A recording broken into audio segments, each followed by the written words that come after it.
میرے عزیز بھائیوں، یہ جو مہینہ ہمارے اور آپ کے سر پہ سایہ فضل ہے، یہ اسلامی مہینے کا 8واں مہینہ ہے جس کو شعبان المعظم کے نام سے جانا جاتا ہے۔ اس مہینے کے اندر اللہ تبارک و تعالی نے ایک رات بنائی جو تقریباً ہم سبوں کے سر سے گزر گئی، جس کو ہم سبھی لوگ شب برات کے نام سے جانتے ہیں۔ اس کے بعد اس مہینے سے لگے ہاتھ اسلامی مہینے کا 9واں مہینہ ہمارے سر پہ سایہ فغر ہونے والا ہے، ہمیں ملنے والا ہے، جس کے متعلق حدیث کے بابوں میں آیا ہے، رسول پاک صلی اللہ علیہ وسلم جب رجب کے مہینے کو پہنچتے تو آپ یہ دعا فرماتے، اللہم بارک لنا فی رجب و شعبان وبلغنا رمضان، کہ اللہ ہمارے لیے رجب اور شعبان کے مہینے میں برکت عطا فرما اور ہمیں رمضان کے مہینے تک اس کو پا لینا نصیب فرما، وبلغنا رمضان، اور ہمیں رمضان تک پہنچا دے۔ مطلب یہ کہ اللہ ہماری عمر میں اتنی برکت عطا فرما کہ ہم رمضان کے مہینے کو پا سکیں۔ رمضان کے مہینہ قرآن کریم میں اللہ تبارک و تعالیٰ نے ارشاد فرمایا، شہر رمضان الذی انزل فیہ القرآن، ہم نے اس مہینے کو خاص کیا ہے، ہم نے اس مہینے کو چن لیا ہے۔ اور کس لیے چنا؟ اس لیے چنا کہ اس کے اندر ہم نے اپنے مقدس پاکیزہ کتاب کلام اللہ کو نازل فرمایا ہے۔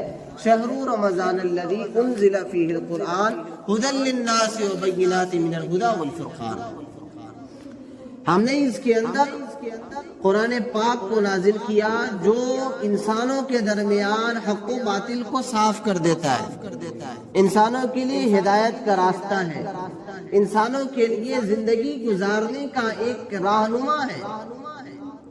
رسول پاک صلی اللہ علیہ وسلم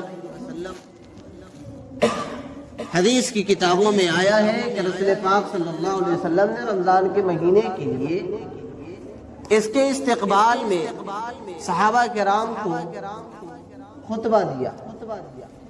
رمضان کے مہینے کو خصوصیت حاصل، بہت سارے جگہوں پہ اس کے استقبال میں ایک تقریب کی جاتی ہے، لوگ جلسے کرتے ہیں کہ رمضان کے استقبال کیا جائے، لوگ جمع ہوتے ہیں، لیکن رمضان کے استقبال کا جو اصل طریقہ ہے وہ طریقہ جو رسول پاک صلی اللہ علیہ وسلم نے اور صحابہ کرام نے بتلایا ہے۔ رمضان کی تیاری بین طور ہونی چاہیے کہ ہم رمضان کے مہینے میں عبادت کرنے کے لیے ہمہ گوش تیار ہو جائے، ہر حساب سے فٹ ہو جائے، ہر حساب سے ہم اس کی تیاری کریں کہ ہم آنے والے رمضان میں عبادت خوب کریں گے، اپنے اللہ کو راضی کریں گے۔ چنانچہ رسول پاک صلی اللہ علیہ وسلم نے شعبان کے آخری مہینے میں، حضرت سلمان فارسی رضی اللہ تعالی عنہ کا غالباً بیان ہے، خطبنا رسول اللہ صلی اللہ علیہ وسلم، رمضان کے استقبال میں شعبان کے آخری دن میں رسول پاک صلی اللہ علیہ وسلم نے صحابہ کرام کو جمع کیا اور صحابہ کرام کو جمع کر کے ایک خطبہ دیا۔ اس خطبے کا ترجمہ اور اس کا مطلب میں آپ کے سامنے بیان کرنے کی کوشش کر رہا ہوں۔ صحابی فرماتے ہیں، خطبنا رسول اللہ صلی اللہ علیہ وسلم فی آخر یوم من شعبان، رسول پاک صلی اللہ علیہ وسلم نے شعبان کے آخری دن میں یعنی رمضان سے ایک دن پہلے ہمارے درمیان خطبہ دیا، ہمارے درمیان تقریر کیا، ہمیں سمجھایا، ہمیں بتلایا۔ کیا بتلایا؟ رسول پاک صلی اللہ علیہ وسلم نے فرمایا کہ اے لوگو، تمہارے درمیان جو دن آ رہے ہیں، جو مہینہ آ رہا ہے، اس مہینے کی فضیلت یہ ہے کہ اگر اس مہینے کے اندر کوئی انسان نفل عبادت کو ادا کرتا ہے، نفلی عبادت کو انجام دیتا ہے، اللہ تبارک و تعالی اس کو رمضان کے مہینے میں نفل عبادت کرنے کے بدلے میں فرض عبادت کرنے کا ثواب عطا فرماتا ہے۔ یعنی اگر کوئی انسان رمضان کے مہینے میں کوئی نفلی عبادت کرتا ہے، نفل نماز پڑھتا ہے، تو اس کو غیر رمضان میں، رمضان کے علاوہ میں فیما سواہ فریضۃً، فرض نماز، فریضے کو انجام کرنے کے بقدر اس کو ثواب دیا جاتا ہے۔ یعنی ہم سب جانتے ہیں کہ فرض کا ثواب جو ہے وہ نفل سے بڑا ہوا ہے، فرض کا ثواب وہ نفل سے بڑا ہوا ہے۔ اور رمضان کے مہینے میں اگر کوئی انسان نفل ادا کرتا ہے تو اللہ تبارک و تعالیٰ اس کو فرض ادا کرنے کا ثواب عنایت فرماتے ہیں۔ اور اگر کوئی انسان رمضان کے مہینے میں فریضے کو ادا کرتا ہے، فرض کو ادا کرتا ہے، کان کمن اداہ فریضۃً 70 مرۃ کما سواہ، اگر کوئی انسان رمضان کے مہینے میں ایک فرض کو ادا کرتا ہے تو اس کو غیر رمضان میں 70 فرض ادا کرنے کے ثواب دیے جاتے ہیں۔ کتنے دیے جاتے ہیں؟ 70 فرض ادا کرنے کے ثواب دیے جاتے ہیں۔ آپ مثال سے سمجھے، سپوز دیٹ کہ اگر کوئی انسان رمضان کے علاوہ مہینے میں فجر کی نماز فرض کتنی ہے؟ 2 رکعت ہے، اور رمضان میں بھی 2 رکعت ہے، ایسا تو نہیں ہے رمضان میں بڑھ جاتا ہے، رمضان میں بھی 2 رکعت، غیر رمضان میں بھی 2 رکعت، لیکن غیر رمضان میں ہم 2 رکعت فرض ادا کریں گے، 2 رکعت فرض ادا کرنے کا ثواب ہم کو ملے گا، اور اگر رمضان میں ہم نے فرض فجر کی 2 رکعت نماز ادا کی تو اس کا 70 گنا بڑھا کر کے ہم کو دیا گیا۔ پتہ یہ چلا کہ اگر رمضان کے مہینے میں ہم نے 2 رکعت نماز ادا کی ہے فجر کی تو اللہ تبارک و تعالی ہمیں 140 رکعت نماز ادا کرنے کی ثواب عطا کرے گا۔ 140 رکعت۔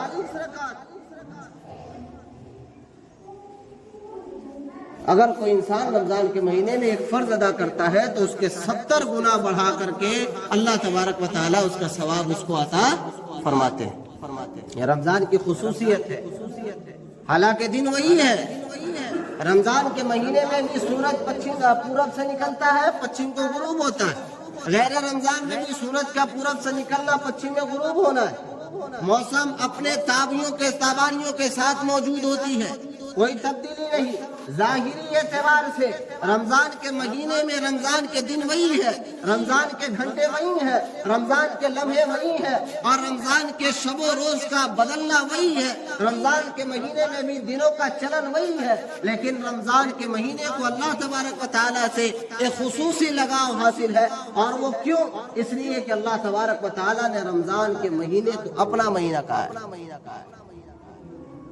اور رمضان کے روزے کو خود رسول پاک صلی اللہ علیہ وسلم نے، حدیث قدسی ہے، آپ صلی اللہ علیہ وسلم ارشاد فرماتے ہیں کہ اللہ تبارک و تعالیٰ ارشاد فرماتا ہے الصوم لی وانا اجزی بہ، کہ روزہ مسلمان، روزہ اللہ کو ماننے والا، رسول اللہ کو ماننے والا میرے لیے رکھتا ہے، اور اس کا بدلہ میں خود ہوں، اس کا بدلہ میں خود ہوں۔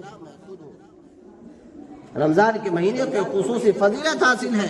میں ترجمہ کر رہا تھا آپ کے سامنے کہ رسول پاک صلی اللہ علیہ وسلم نے ارشاد فرمایا کہ اگر کوئی انسان اس مہینے میں نفل ادا کرے، فرض کے برابر ثواب، اگر فرض ادا کرے غیر رمضان میں 70 مرتبہ فرض کو ادا کرنے کا ثواب دیا جاتا ہے۔ رسول پاک صلی اللہ علیہ وسلم نے ارشاد فرمایا اور یہ مہینہ جو تمہارے پاس آ رہا ہے وہ صبر کا مہینہ ہے۔ کس کا مہینہ ہے؟ صبر کا مہینہ ہے۔ اس مہینے میں ہمیں صبر کرنے کی تلقین دی جاتی ہے، ہمیں ٹریننگ دیا جاتا ہے کہ اے لوگو اللہ کے فرمان کے مطابق اپنی زندگی کو بنانے کی کوشش کرو، اللہ کے فرمان کے مطابق اپنے ملک کو بنانے کی کوشش کرو۔ صبر کا جو ہمیں پیمانہ دیا جاتا ہے اور صبر کی جو ٹریننگ دی جاتی ہے، صبر کا جو ریہرسل کرایا جاتا ہے، وہ یقیناً ایک انوکھی ریہرسل ہے۔ عمومی طور پہ ہم لوگ صبر کا معنی کیا سمجھتے ہیں؟ ان بچوں کو خاموش کرا کر کے بیٹھا ہے تھوڑی دیر، عمومی طور پہ ہم لوگ صبر کا معنی کیا سمجھتے ہیں کہ اگر کسی کے اوپر کوئی مصیبت آ جائے، کوئی بلا آ جائے، ہم اس پہ صبر کر لیے، نہیں روئے۔ اگر ہمارے اوپر کوئی مصیبت آئی، ہم صبر کر کے رک گئے، بس اتنا ہی ہم سمجھتے ہیں کہ صبر کا معنی ہے۔ حالانکہ قرآن و حدیث میں صبر کی تفصیل، صبر کا معنی بہت بڑی وسیع معنی ہے۔ صبر کا معنی قرآن کریم کے مطابق یہ ہے کہ انسان اپنے نفس کو اللہ کی رضا کے مطابق اس کا تابعدار بنا دے، شریعت کے مطابق اس کا تابعدار بنا دے، یہ صبر کا اصل معنی ہے۔ رمضان کے مہینے میں کیا ہوتا ہے؟ صبر کا جو معنی ہے وہ اصل یہی ہے۔ رمضان کے مہینے میں کیا ہوتا ہے؟ رمضان کے مہینے میں انسان روزہ رکھتا ہے۔ ہم لوگ روزہ رکھتے ہیں، کیوں رکھتے ہیں؟ اس لیے روزہ رکھتے ہیں کہ اللہ کا حکم ہے، رسول پاک صلی اللہ علیہ وسلم کی شریعت کی ایک اہم فریضہ ہے، اور اس لیے ہم رمضان کے روزے رکھتے ہیں۔ اب اس رمضان کے جو روزے رکھنے کا جو طریقہ ہے وہ کیا ہے؟ اصل صبر ہے۔ ہم زکوٰۃ دیتے ہیں تو دینے والا جس کو ہم دے رہے ہیں ہم جانے، ہم دوسرے کو نہ جانیں۔ یہ فارمولہ مشہور ہے کہ دینے والا کو اس طرح دینا چاہیے کہ اگر دائیں ہاتھ سے دے تو بائیں ہاتھ کو پتہ نہ چلے، ہے نا یہ فارمولہ، کہ آپ اس طریقے سے دے کہ دینے والا جب دے تو صرف دینے اور لینے والا جانے۔ لیکن یہاں پہ پھر بھی جس کو ہم دے رہے ہیں وہ تو جان رہا ہے۔ لیکن روزہ ایک ایسی عبادت ہے کہ انسان جب روزہ رکھتا ہے تو اس انسان اور اللہ کے علاوہ کوئی نہیں جانتا، اس انسان اور اللہ کے علاوہ کوئی نہیں جانتا ہے۔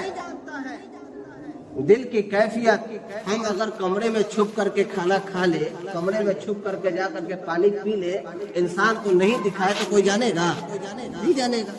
لیکن ہم لاکھ تنہائی میں ہو، ہم لاکھ مصیبت میں ہو، روزے کی نیت کر لیے اور کھیت میں کشاکش محنت کی کام کر رہے ہیں، زبردست پیاس لگی ہے اور پانی بھی موجود ہے، وہ کیا بولتے ہیں پمپنگ سیٹ سے پانی چل رہا ہے، اس میں نہا بھی رہے ہیں، پانی میں ڈوبے ہیں، کھیت میں روپنی کر رہے ہیں، پانی موجود ہے، لیکن ایک گھونٹ اپنے حلق کے نیچے اتارنے کی ہمت نہیں ہے۔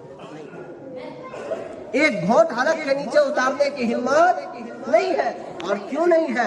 اس لیے نہیں ہے کہ ہمیں اپنے رب سے ڈر ہے، انسان سے ڈر نہیں ہے۔ یہاں پہ اصل حقیقی ڈر اللہ سے ڈر جو کہا جاتا ہے، یہ حقیقی ڈر ہے۔ کھیت میں کوئی نہیں دیکھ رہا، اکیلا ہم پانی پٹا رہا، کوئی نہیں دیکھ سکتا، کمرے میں بیٹھے ہیں، فریج میں پانی رکھا ہوا ہے، ہم چاہیں تو لے کر کے ایک دو گھونٹ پی سکتے، کوئی دیکھ لے گا؟ نہیں دیکھے گا۔ لیکن اس کے باوجود ٹھنڈا پانی ہم فریج میں رکھے ہوئے ہیں، لیکن ایک گھونٹ لے کر کے اپنے حلق کے نیچے نہیں ڈال سکتے۔ کیوں؟ اس لیے کہ ہمارے دل کے اندر اللہ کا ڈر ہے۔ کس کا ڈر ہے؟ اللہ کا ڈر ہے، اور اسی ڈر کی وجہ سے ہم صبر کر رہے ہیں۔ کیا کر رہے ہیں؟ اسی ڈر کی وجہ سے ہم صبر کر رہے ہیں، اور اس صبر کا بدلہ اللہ تبارک و تعالی جنت عطا فرمائے گا۔ کیا فرمائے گا؟ اس صبر کا بدلہ اللہ تبارک و تعالی جنت عطا فرمائے گا۔ ہمارے سامنے کھانے کی تمام اشیاء موجود ہے، افطار کے وقت قسم قسم کے چیز موجود ہوتے ہیں، لیکن جب تک مؤذن کی ندا اللہ اکبر نہیں آئے، کسی مومن کی ہمت نہیں کہ وہ اپنے ایک چنے کے دانے کو لے کر کے اپنے حلق کے نیچے اتار لے، ہمت نہیں ہے۔ کیوں؟ ہمیں آپ سے ڈر ہے؟ نہیں، آپ سے ڈر نہیں ہے، اللہ سے ڈر ہے، رسول اللہ کے فرمان کی، رسول اللہ کی اطاعت گزاری کا ڈر ہے کہ میرا رسول مجھ سے ناراض ہو جائے گا، میرا رب مجھ سے ناراض ہو جائے گا۔ تو اللہ تبارک و تعالیٰ کے حبیب سرکار دو عالم صلی اللہ علیہ وسلم نے ارشاد فرمایا کہ یہ مہینہ جو آ رہا ہے یہ صبر کا مہینہ ہے، اور اس کے اندر ہمیں صبر کی تلقین دی جاتی ہے۔ اور کیسی تلقین دی جاتی ہے؟ ایسی تلقین دی جاتی ہے کہ اس صبر کو ہم پیما رکھے، ہمیشہ کے لیے بنائے کہ او شرابیوں، جس اللہ کے ڈر سے تم نے رمضان کے مہینے میں اچھے اچھے شرابیوں کو ہم نے دیکھا ہے وہ رمضان کے مہینے میں شراب چھوڑ دیتے ہیں، چھوڑتے کہ نہیں چھوڑتے؟ کھائنی کھانے والوں کی بعض لوگوں کا تو مزاج ہوتا ہے جب تک کہ ہونٹ کے نیچے کھائنی نہ رکھی جائے ان کا جینا محال ہوتا ہے، لیکن ایک اللہ کا ڈر ہے،